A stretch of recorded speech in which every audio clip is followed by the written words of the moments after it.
I want to start with a question, which is, how do you feel when you see a homeless person? How do you feel when you walk past a homeless person? How do I feel? Upset, uncomfortable, powerless? Perhaps the same thing as some as you. But for me, the real question is not how do we feel, it's what are we going to do about it? 3 years ago, I left the pretty high-pressure, high-growth tech startup I was running. Truth be told, I was pretty close to burning out. And I began then to think about, what next? And so after I caught my breath,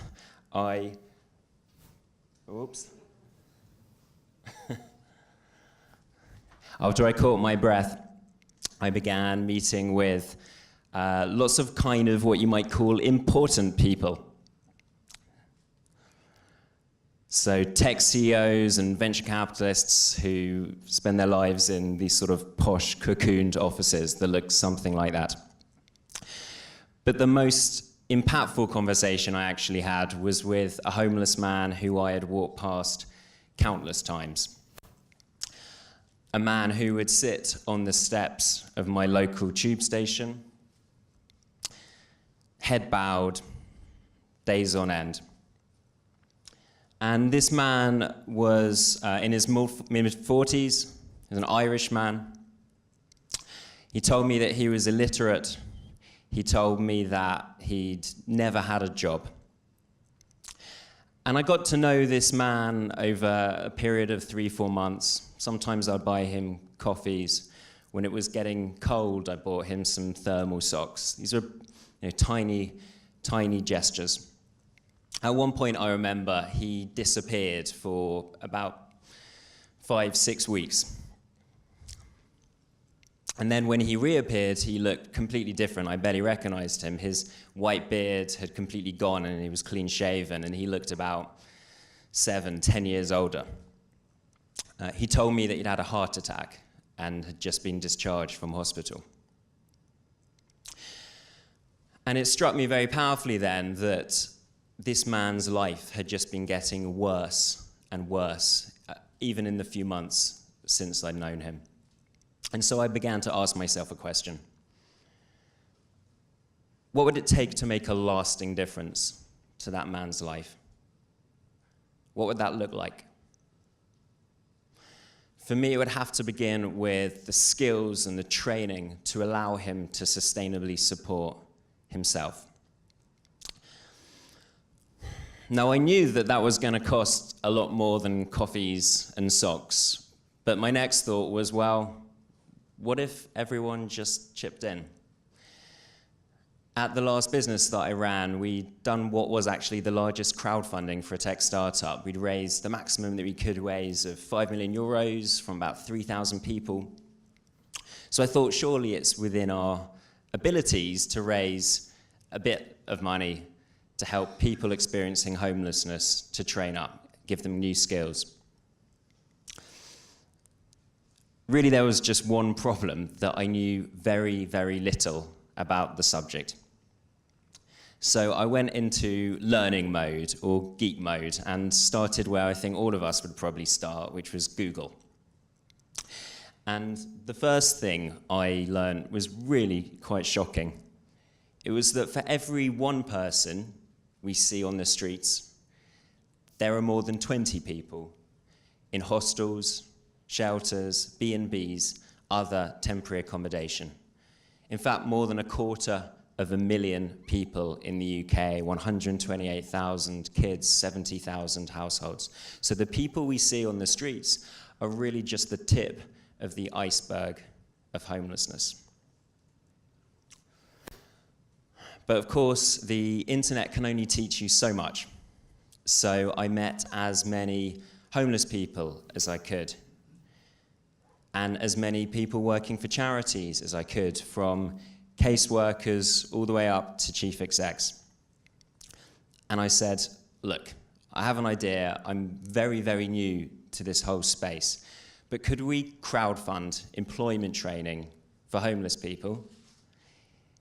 If this is a bad idea, please, and I was just begging them, tell me. So the last thing I want to do is come wading into something that I feel I know very little about and do some damage. And so it's 19th of May last year. I remember the date because it was, in fact, my mum's birthday, and I'm in a homeless hostel in South London, and I'm sat opposite this guy. He's called Tony. Grew up in poverty. He spent most of his life either in prison or addicted to drugs and alcohol. Last time he was in work was 21 years ago. And I've been introduced to Tony because he has the idea of becoming an electrician. But he's hit a wall. He can't afford the training. So I'm sat here at this dining room table, really, in this hostel, and Tony's here, and his caseworker is sat beside him.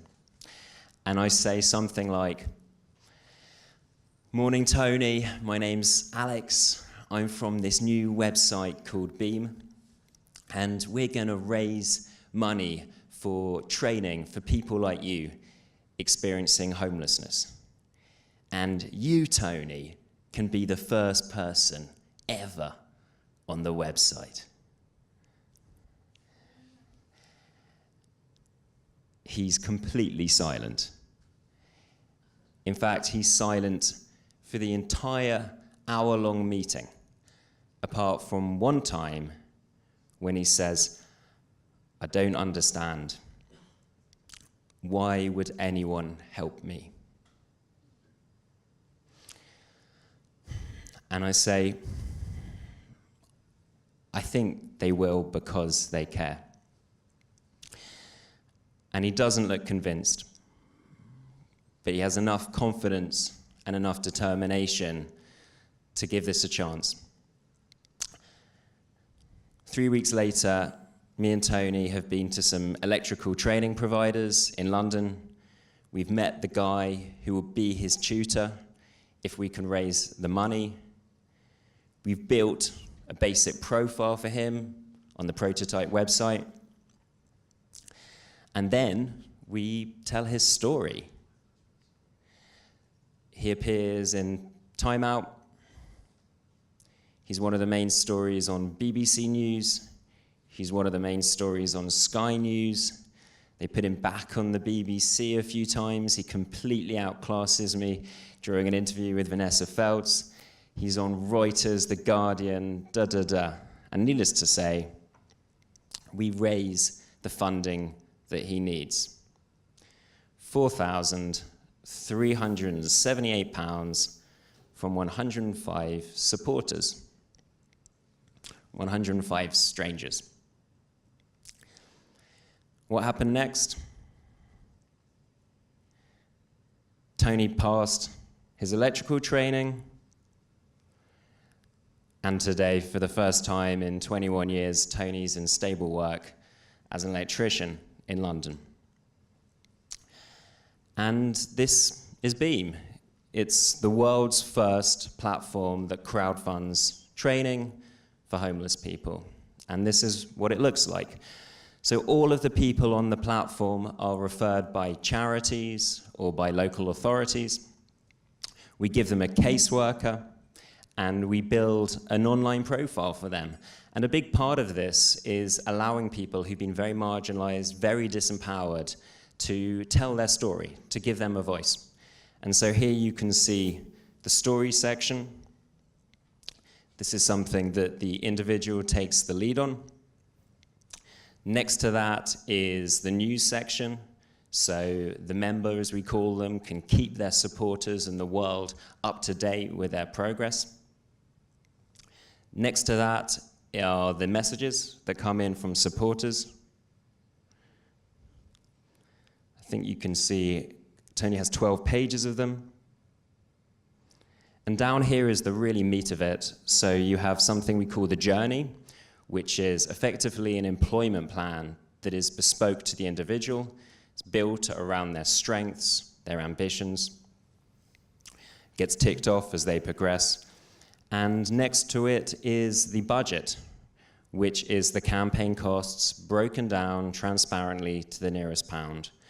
And a really important part of this model is that we can remove any financial barrier that someone might face. So that might be training, but there's a whole load of other things too that might stand in someone's way, like transport or tools, or there's a £25 textbook that was being funded on Tony's campaign, or childcare, which is incredibly important as well because single mums are the largest homeless group in the UK. And what happens after we build these profiles is that the public come along and they fund our members' campaigns, either donating to a specific individual or splitting their donations between everyone on the platform. And that's about 2/3 of the total donation volume and growing, actually. The final stage is, for me, I think, the most exciting one. And we call that pay it forward. So we give the members the option of becoming supporters once they are in skilled work. And that's something that is very achievable because actually the average salary of people who've been through this model is more than £28,000. And we gave all of our members the option, and so far, all 50 plus of them have said, I want to pay it forward. And so what happens today is people who through this model are in stable work are becoming the patron of the next generation of B members. And think how amazing that feels for them to be empowered, to be not only supporting themselves and their families, but actually inspiring and supporting others. What happened after me and Tony really did this experiment that ended up being quite successful has, I think, been beyond our wildest expectations. So we funded all of our campaigns on time. That's, I think, 45 or thereabouts. 90% of people who've been through the model are in stable employment. These are people who've typically been out of work for many, many years, occasionally just a few years, but often decades, sometimes their entire adult lives. People like Tracy. Tracy was living on the streets for 18 years. Today, she's qualified as a support worker, helping other people deal with homelessness and all kinds of other social problems. People like Davina. After a history of abuse, she's using her talent for maths to train as an accountant. And she's doing more than just pass. She's passed all of her modules so far, actually top of her class, and is well on her way to becoming a role that many people would say is just not for homeless people. And she's proving them wrong. People like Pat. Pat, out of work for decades, struggling with homelessness and drink. Today, he's a construction site manager on one of London's largest building projects. All amazing people doing amazing things because some strangers read a story, felt something, and then did something. So quite a few people have obviously been asking us, well, why do you think this model is working? And really, I think it comes down to three things. First is we take an incredibly collaborative approach. So here are just some of our partners working with the Mayor of London and more than 20 organizations. Now, almost all of our members have profound ongoing challenges in areas like mental health and housing. And we make sure that they're getting the best support that they can get from other organizations, whereas we focus on being the best employability service possible. Second is the power of optimism. Obviously, homelessness is a tragic problem, but we've never approached it with a negative spirit, quite the reverse. We believe in our members, we support our members, and we see that the relentless optimism that we try and instill in them is actually helping them get to better presents and better futures.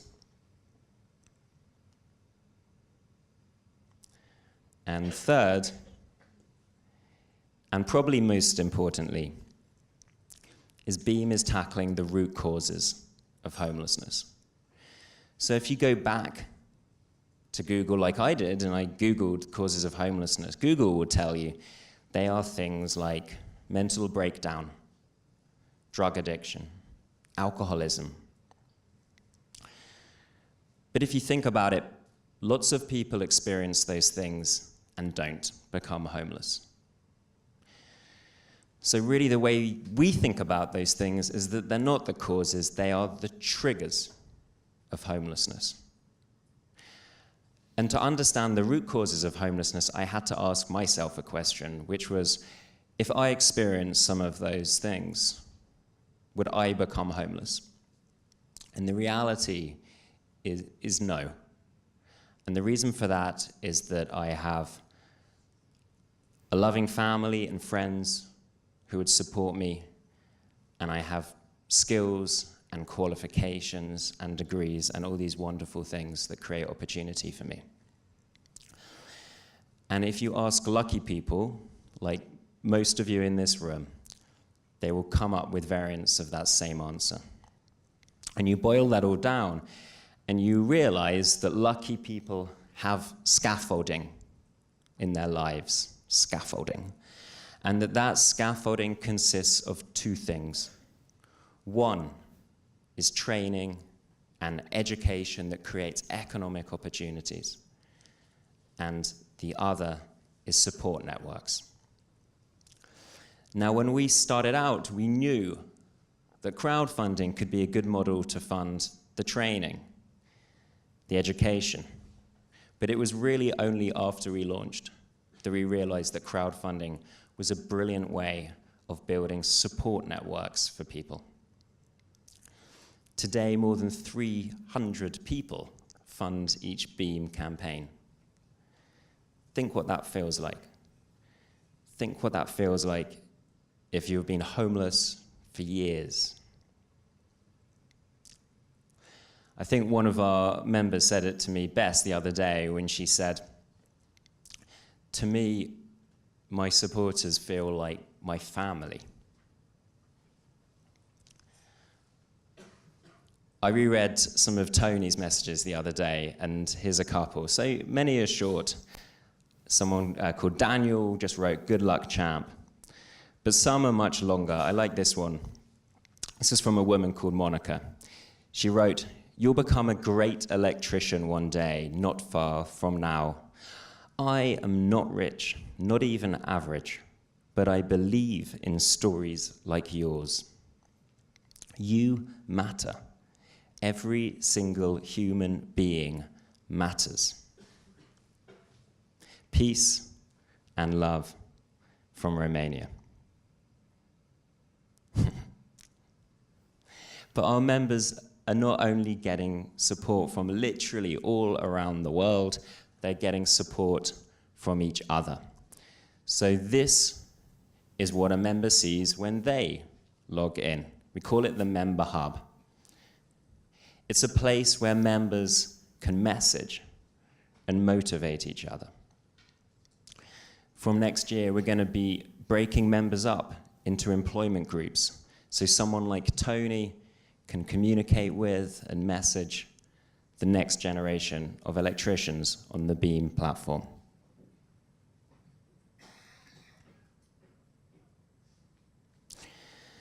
Of course, we need far more investment in housing and services for people experiencing homelessness. I think that's a given. But we believe that the best long-term solution to this problem is to empower as many homeless people as possible to sustainably support themselves by building the framework, the tools, that will allow them to realize their enormous potential. And we think that crowdfunding is the best model to do that, because we can build both parts of this scaffolding for people. We can fund the training, and we can build people's support networks from the people who fund the training. That man who I got to know outside my tube station, I haven't actually seen him since we launched Beam just over a year ago. And the truth is that I don't know what's happened to him. But I do know that there are more than 300,000 homeless people in the UK, and I do know that it doesn't need to be this way.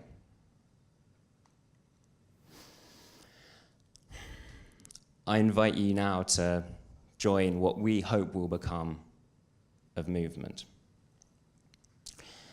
And I have a feeling that with people like you in the room today, we can do something pretty amazing. But I think the real point is not how do we feel, is what are we going to do about it? And the time to do it is now. Thank you very much.